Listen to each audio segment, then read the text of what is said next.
The fortress, the first and last line of defense. What engineering secrets lie hidden within colossal walls, behind massive gates, and deep within their dungeons? The 40-kilometer ring of power, built in just 6 weeks. The castle that created Great Britain. The world's first invisible fortress. The cannon that destroyed the most durable fortifications in history and changed our world. Brand new research that pushes our experts even further. The battle for the mega fort is our ancient discovery.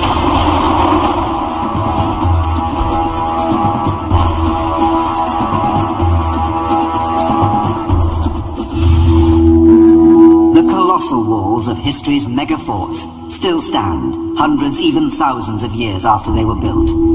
Billions of tons of stone and earthworks across the planet are proud reminders of a mysterious past. So too, the stories of the men who built them and tried to bring them down, who created nations and ultimately our world today. To discover them, we must journey back to a time when men fought and built to dominate an entire world.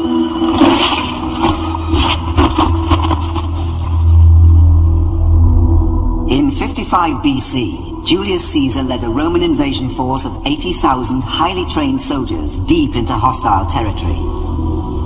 He wants glory.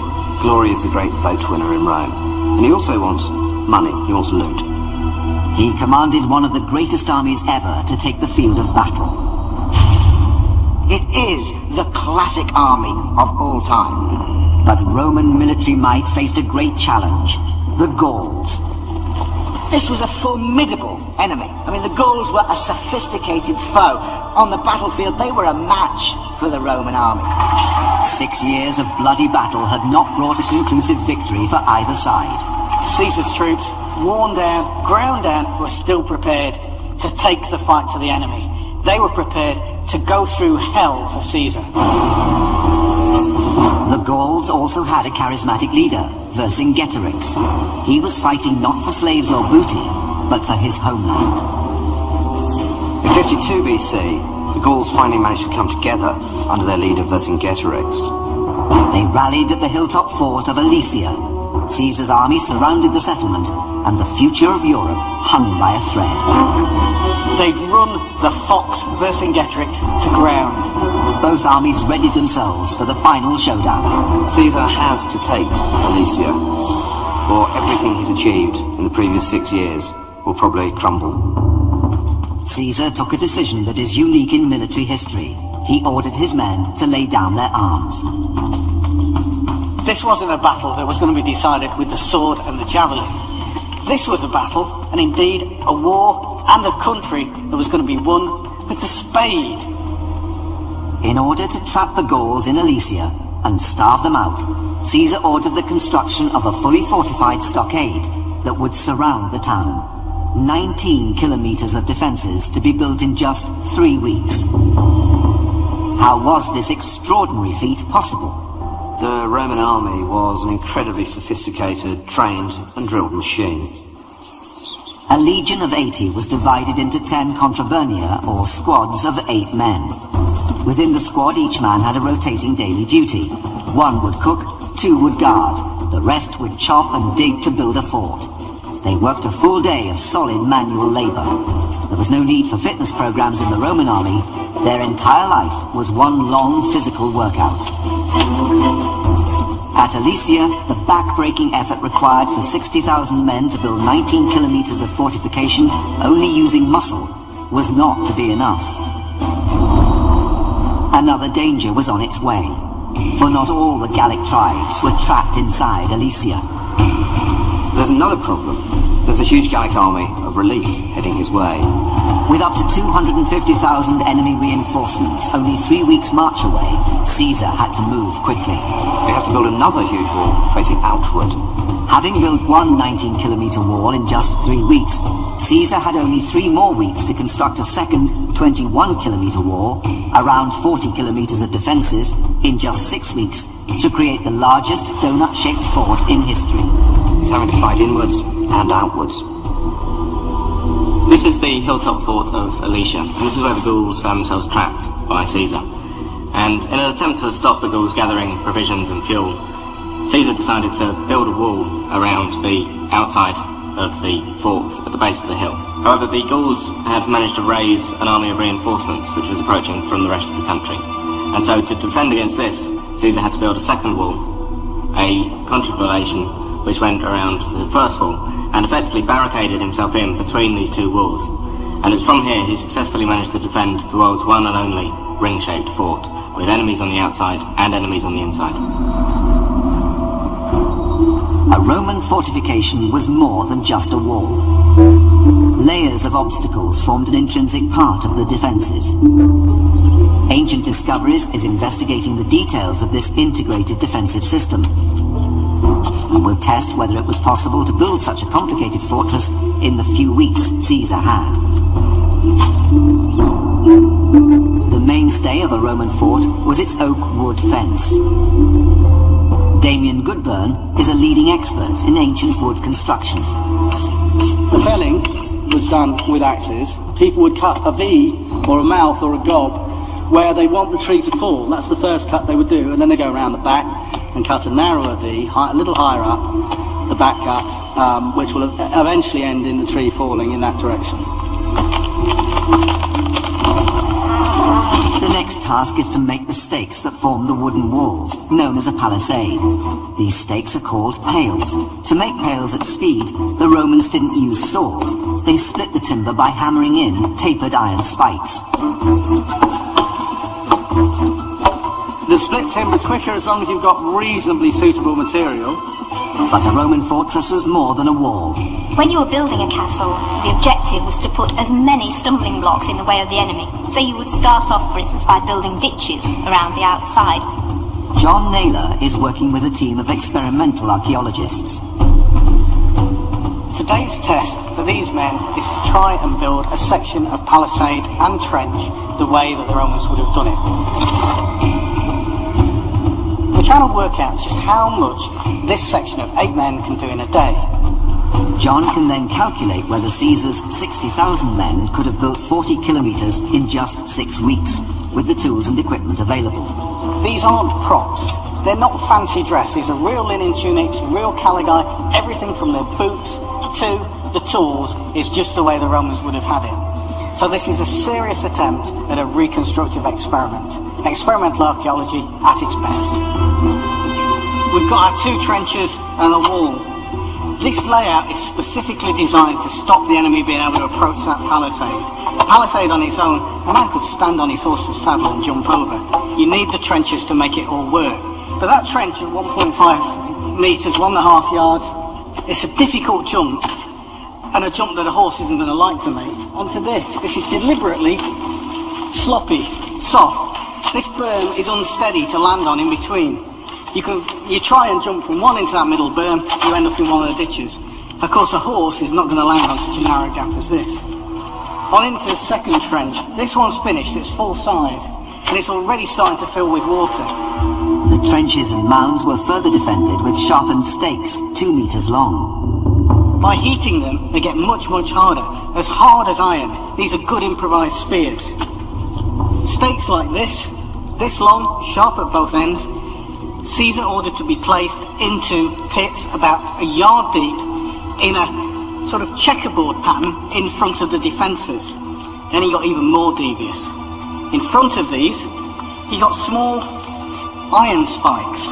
These he put in shallower pits, maybe only 7 inches below the surface of the earth, then ordered that brushwood be piled over the top. The Gauls came running along, plunged through the brushwood, and these spikes went through their feet.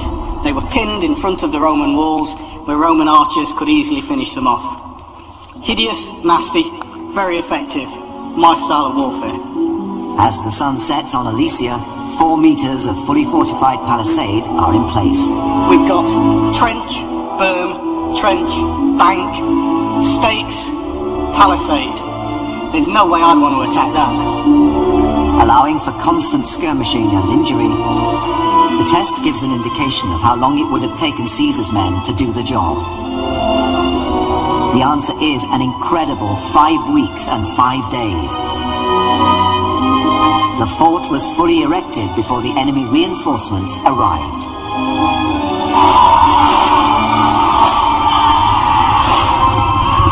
With no hope of resupply or reinforcement, Vercingetorix surrendered in 5 days. With such an extraordinary achievement under his belt, nothing could quench Caesar's ambition. He went on to become dictator of Rome and founder of the Roman Empire.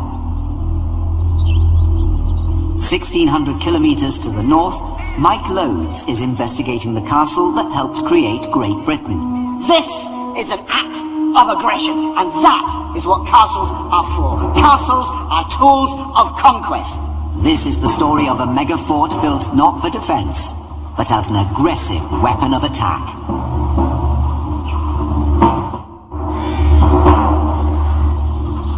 The medieval British Isles were dominated by violence and aggressive conquest, driven by the castle. When we think of power struggles today, we think of power struggles between countries. In the medieval period, it's power struggles between little lords, great lords, and kings and princes, all of whom are vying to control as much land as possible. And that the centrepiece for each lord is to have his stronghold, his castle. The battleground was the territory of Wales, where the barons were rebelling against the English king, Edward I. Edward I was probably one of the first truly great warrior kings, and his whole reign really was, I think, defined by the fact that he was constantly at war. Many of the barons were fighting two wars, one against the king, the second against the other barons. One of them built a magnificent castle at Caerphilly.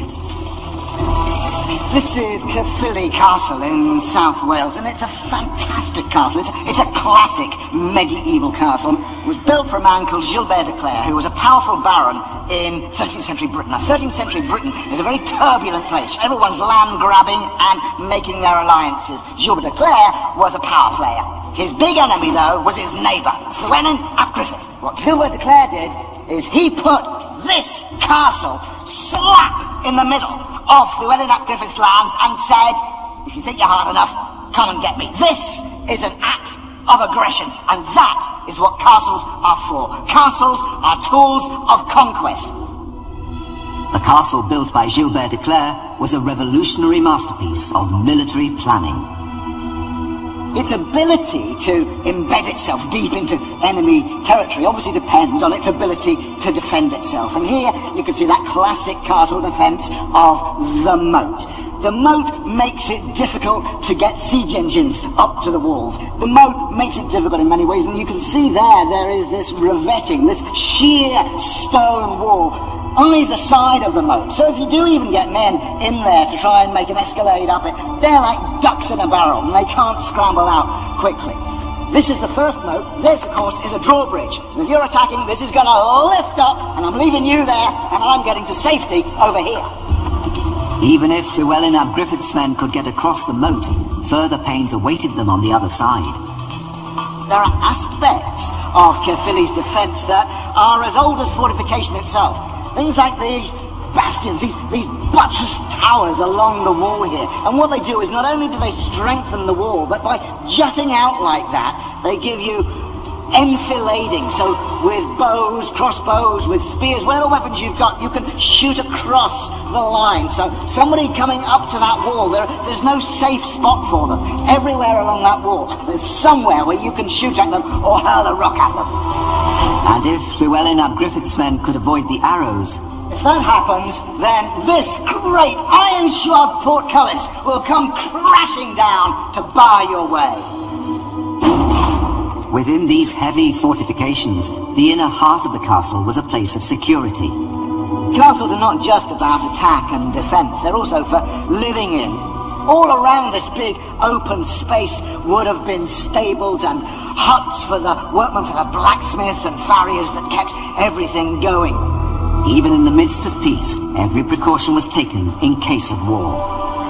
You cannot have a castle without a spring, and this is the well going down to a natural spring. You must have a water supply that cannot be poisoned. Otherwise, it doesn't matter how thick your walls are, you cannot withstand a siege. They could last out here for months. But Mike's investigations have revealed a potential problem. At first glance, there seems to be a weak point in the defences. It's a universal feature of castles that they have very, very thick walls. And what you don't want is you don't want where your arrow loop is to be a weak section of wall, because it would be a very thin bit of wall there, and the enemy would know to aim their siege machines, their great big boulders from their trebuchets, to come crashing into these weak spots. The trebuchet was every castle's enemy. When the trigger was released, the 3-ton counterweight dropped, hurling massive balls hundreds of meters.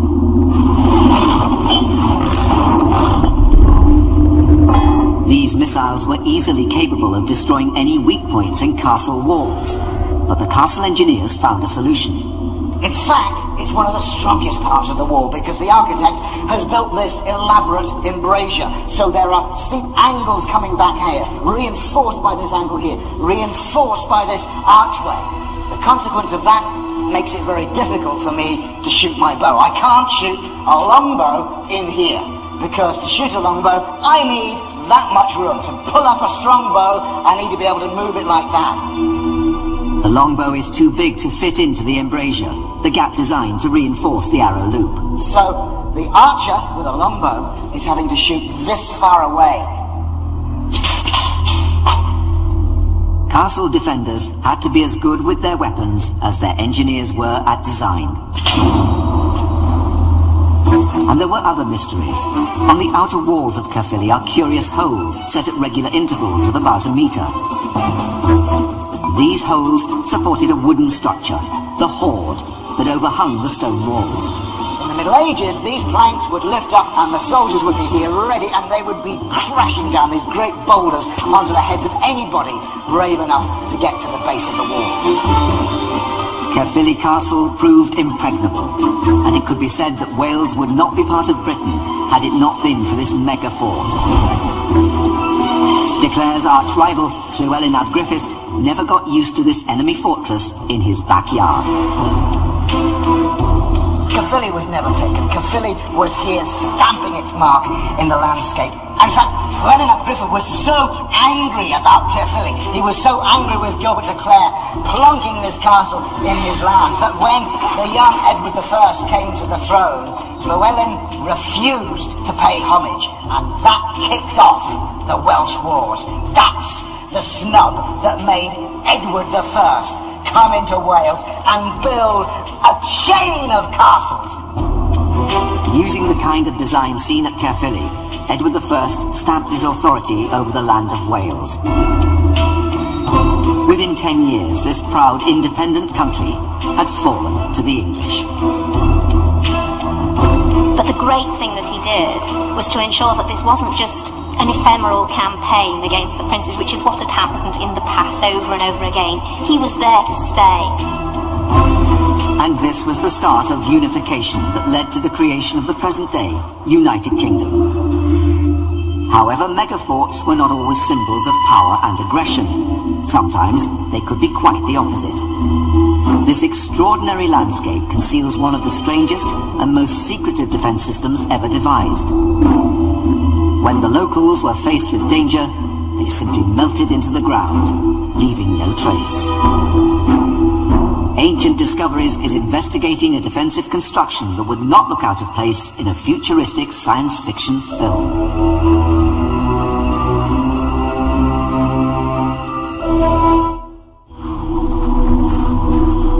Not all castles and forts are symbols of aggressive conquest.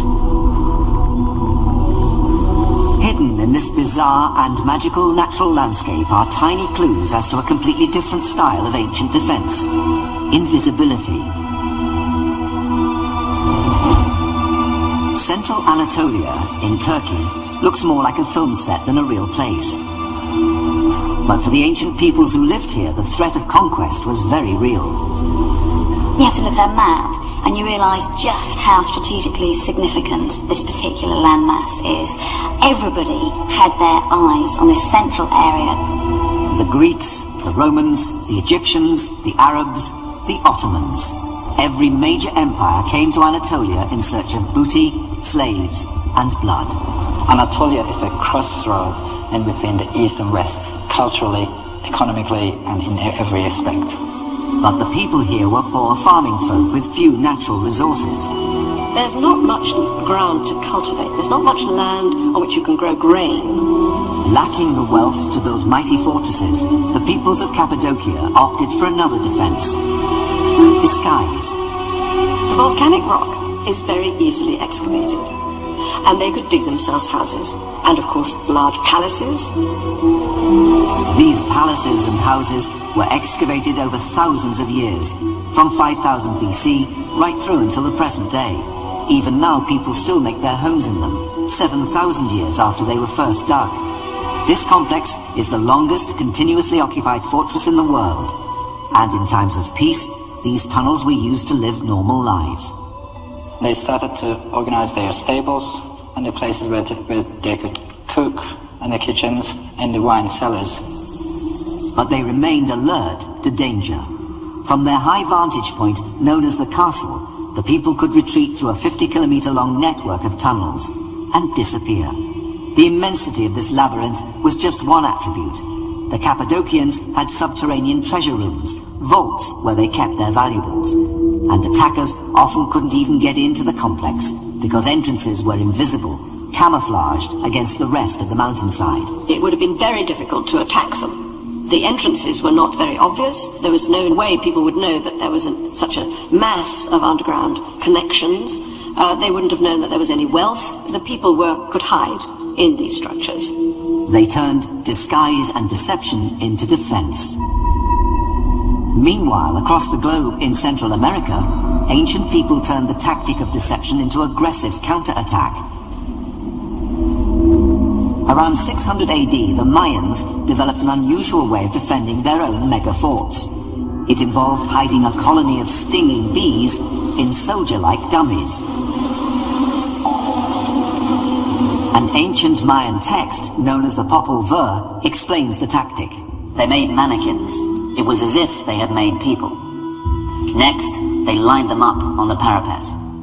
And somehow or other they would coax a colony of bees into the head, and these would be mounted on the ramparts of the fortifications. The Mayans would place these human-looking bee bombs on and around the fortress. The idea was that an attacking army would come charging in, and when they swiped at the dummies thinking they were Mayan soldiers, the bees would get nasty. As soon as, of course, they hit it, it should shatter, and then all the bees would come out. When they get aggressive, they don't differentiate between anybody. It would be, I suppose, like climbing into a bucket of barbed wire that would chase you. It's pretty unforgiving, and one hive of bees smashed down amongst the enemy would give you quite a wide area of panic. Richard Windley wants to know how the bees will react to being attacked. It's difficult to know just quite how aggressive they'll be. They may simply be disorientated, or they might actually be quite aggressive. It's going to be me that's going to actually be striking the head. So if I turn and run, then it will be for a good reason. There is one difference. We'll have protection on, whereas the soldiers who were attacking these fortifications would be wearing not very much at all. But even a modern beekeeping suit is no guarantee. Because sometimes you get bees that are more intelligent than others. And they realise if they can't get in at the top, they'll get in at the bottom, and if your ankles are exposed... I've had them change my shoe size a few times. And you tell us the horror stories after we've done it.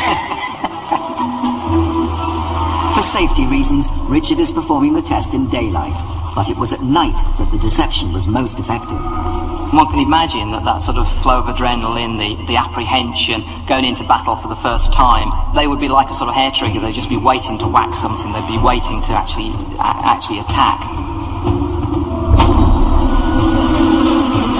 At first, the attack looks like it hasn't worked. The bees stay around the head.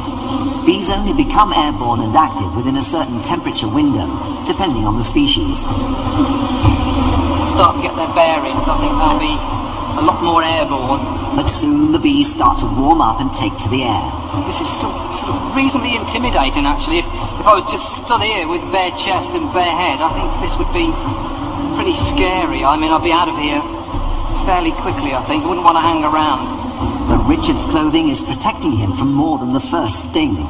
Of course, once one of these things is stung and that scent gets into the air, then the whole thing will wind up and they'll get more and more aggressive. As with all bioweapons, there is an element of luck. The night couldn't be too cold, plus the bees would need to start stinging to make the other bees aggressive.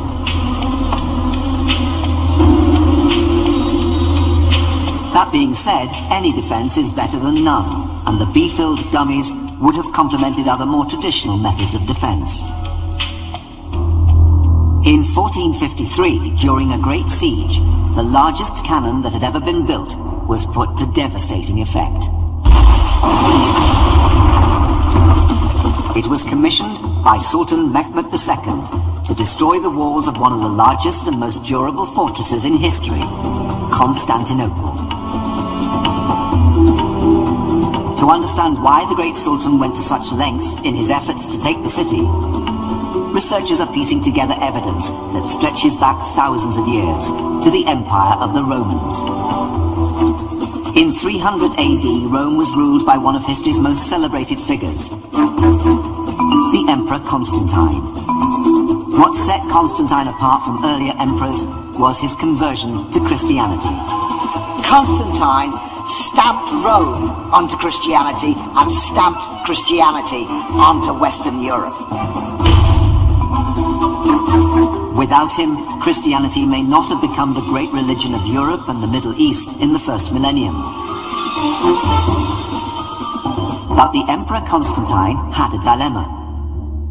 During the 4th century, Rome was threatened by barbarian tribes from the north. Constantine decided that the struggle of defending Italy wasn't worth the candle. He decided to move his capital 1,400 kilometers east to the city of Byzantium, which he then renamed after himself Constantinople. And finally, Constantinople became the successor to Rome and the Roman Empire. A new Rome. The Roman Empire wasn't over when they moved to Constantinople. It had just regrouped and moved to a stronger position. The secret of its success was its location, surrounded by water on 2 of its 3 sides. But the new capital had one strategic flaw. On its rear side, it just has this very flat, undulating country. So what the Byzantines had to do is they had to develop massive, monstrous walls in order to protect themselves. A large inner wall provided elevation from which to shoot arrows, larger catapults, even cannon. Beyond this, moats and lower walls provided further lines of defence. Nick Hall, keeper of artillery at the Royal Armouries, has travelled to Turkey to examine this impressive construction. By the addition of a moat and subsidiary walls, as we have at Constantinople, you've got defence in depth with a very good chance, as long as you've got enough defenders, of keeping the enemy at a safe distance. And between each wall was a gap called a peribolus.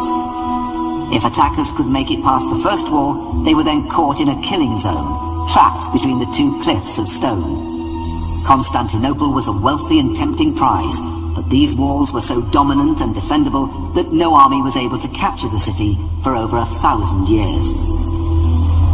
If the forces were evenly matched and there was plenty of food within the city, it could hold out practically forever. But by the 15th century, hundreds of years after the fortifications were constructed, the world was a very different place. A new emperor, Constantine XI, was on the throne of the city and the empire. But to the south and east, a new religion was growing in power: Islam. Islam had conquered most of the lands around Constantinople, leaving a tiny island of Christianity surrounded on all sides. They had managed to encircle it. They controlled all the eastern coast of the Bosphorus. They controlled the hinterland in the west. They could put a complete cordon around the city. Constantinople was the last Christian outpost in the East Mediterranean. Among the tribes that had been converted to Islam were the Ottoman Turks. The Turks were a Central Asian tribe that, due to infighting and rivalries and population pressures, expanded to come west, finding the borders of the old Roman Empire. The leader of the Turks in 1450 was Sultan Mehmed II. He'd formed the idea that Constantinople would be the crowning glory of his sultanate, and he wasted no time in preparing in his mind how he would go about this great undertaking. Mehmet was not to be underestimated. Being dynamic, aggressive, enthusiastic, ambitious, he was obviously going to get into action as soon as he'd gathered his forces. He could also tap into the Islamic concept of jihad. Islam is an expansionist religion. That was the message of the Prophet Muhammad, to go out and spread that word, just as Christianity is an expansionist religion, sending missionaries all over the world. He sincerely believed it was his duty as a good Muslim to take the Christian city of Constantinople. Mehmet began preparing for war. He wasted no time preparing his huge army. Behind their walls, the tiny Christian population of Constantinople watched helplessly as thousands of Muslims rallied to the call to arms. There was a sense of impending doom. The attack was coming soon, and they didn't know if they would be able to resist it, despite their splendid walls. And this was Mehmet's problem: how to breach walls that history had shown to be unconquerable. The ambitious and ingenious Sultan turned to new technology, the cannon. What Mehmet the Conqueror did was he employed a Hungarian gun founder called Urban. Urban proposed using a new Western technology, the mega cannon, also known as a bombard. Building a bombard was a major undertaking. It was right at the limits of the possibilities of late medieval technology. The technical skill required was extremely high. This was a new weapon and a very important one, but the size of the cannon was critical. This was in a new league. It was a different category of weapon. It was something so ginormous that they didn't know how to defend against it. Mehmet had commissioned not just any bombard, but the largest one the world had ever known. Ancient Discoveries is conducting a unique experiment with this historic cannon. Nothing like it has been fired for hundreds of years. Our experts will recreate the explosion that changed the world.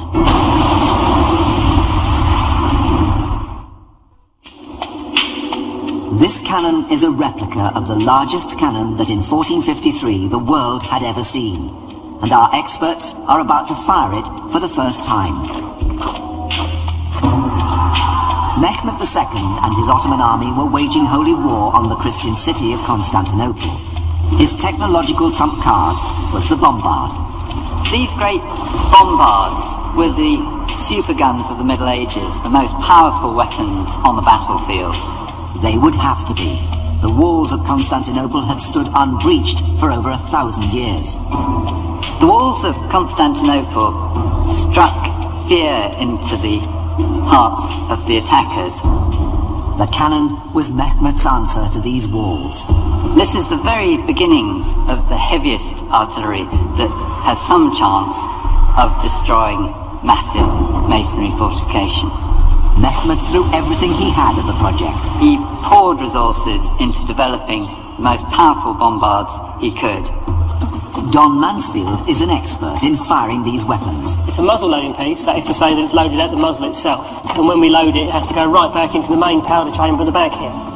The ball itself is then loaded again into the muzzle and rolled back. We're going to use an igniter today, electric match, and that will set that off from some distance up on the hill there, and that keeps us all safe and sound just in case anything goes wrong. The 8-metre-long bronze gun was cast in 2 sections, which were screwed together. 400 men and 60 oxen were needed just to move it. On the day the cannon was to be tested, no one knew the impact it would have. A witness to the siege, named Dukas, described the mood in the camp. Public announcements were made to advise everyone of the loud and thunderous noise which it would make, so that no one would be struck dumb by hearing the noise unexpectedly, or any pregnant women miscarry. The immense weapon could hurl stone balls weighing up to 700 kilograms over 1.5 kilometers. These things were so massive, and I think always had such an awesome power, just from their visual bulk and mass. Thus the cannon was a weapon even before it was fired, a psychological one. Mehmet's bombards alarmed the defenders of Constantinople because they'd never seen anything like it before. But its true power was only realized when it let rip. It was a new technology. The Byzantines had no answer to it. But has the power of the gun been exaggerated over centuries of storytelling? There's only one way to test this: to build one and fire it. I'm extremely excited because I love the sight of firing old cannon, and this is one of the most interesting ones to replicate.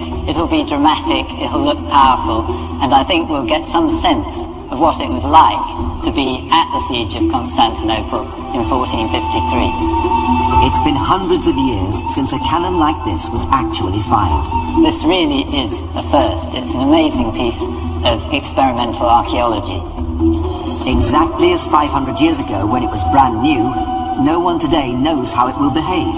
Every time it was fired, he was afraid it would crack because the force of gunpowder required to throw this absolutely enormous cannonball that was bigger than anything anybody had ever seen, and the fact that it could be thrown such a long distance, that meant that it was a really invincible power. Ancient Discoveries has built a reinforced concrete wall 90 meters from the muzzle. The strength wall is scaled to provide an excellent comparison to the damage the real gun would have inflicted 500 years ago. In 1453, the fuse would have been lit with a live flame. Today, explosives expert Sidney Alford is using an electric spark to ignite the cannon at a safe distance. The team retreat out of the quarry. Okay. 3, 2, 1. The cannon blasts with unbelievable power. The accuracy and power are devastating. A meter-wide hole is smashed in the wall, and circular shockwaves spread out from the point of impact, weakening the rest of the structure. The stone ball itself is smashed on impact, causing debris to fly back 15 meters. It was only a question of time before one great cannonball went in, really smashed a big hole through which the invaders could climb. The modern test echoes the original violent explosion, witnessed by the writer Christovolos. There was a fearful roar at first, and a shaking of the earth beneath and for a long way off, and a noise such as never was heard before. Then, with an astounding thunder and a frightful crashing and a flame that lit up all the surroundings and then left them black, the rod, forced out from within by a dry, hot blast of air, violently set in motion the stone as it came out.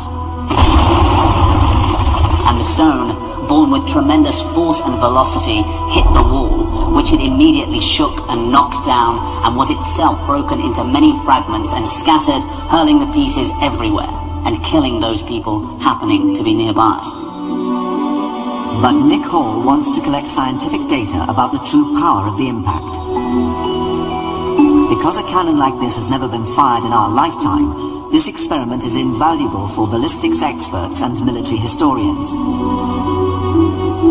White stakes are set up directly in front of the cannon mouth at precise 50-centimeter intervals, so that the exact speed of the cannonball can be measured. If we measure the speed that the ball is going, we can weigh it. We'll then know the energy in the projectile. We can scale that up to give an idea of the exact power of Urban's bombards at the siege of Constantinople. The cannon is loaded for a second time. Again, the explosion rocks the quarry. Again, the accuracy is exact, and further damage is inflicted on the Constantinople test wall. But can it be measured? The ball destroys the sticks at a rate of 1.2 milliseconds per 50 centimeters. The mathematical formula for energy of a projectile tells us that a ball weighing 45 kilos and moving at 260 meters per second will smash into its target with 1,521 kilojoules of energy. This is greater than the energy delivered by many modern tank shells. This is a real vindication of medieval technology.